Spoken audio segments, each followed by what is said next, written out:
అందుకని అంట వివాహం చేసుకునేటప్పుడు జాగ్రత్త, చూస్ ద రైట్ పర్సన్.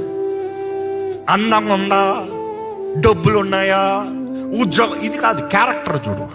చివరికి నిలబడేది క్యారెక్టర్. ఏది పోయినా ఉన్నా నిలబడేది క్యారెక్టర్ మాత్రమే. క్యారెక్టర్స్ అంత ఈజీగా మారవు, క్యారెక్టర్లు మారవు. స్పైన్ లేకపోతే స్పైన్ చేయలేవు, కష్టం.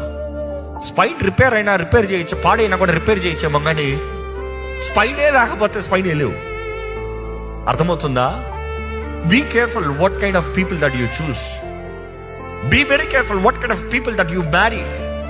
Be careful what kind of relationships you coming into. ఈరోజు ఎంతోమంది వారి యవ్వన కాలంలో అసలు ఈ కంగారు. కానీ ఇక్కడ యోసేపు దగ్గర నుండి నేర్చుకోగలిగింది, మరియ దగ్గర నుంచి నేర్చుకోగలిగింది ఇంకొక క్యారెక్టర్ ఉంది. ప్రతి యవనస్తులు నేర్చుకోగలిగింది. అసలు యోసేపు పెళ్లి చేసుకున్నాడు, తను ఏమైంది? భార్య అయింది. కానీ బైబిల్లో రాయబడి ఉంది, శిశువు పుట్టేంత వరకు తనను ముట్టలేదంట.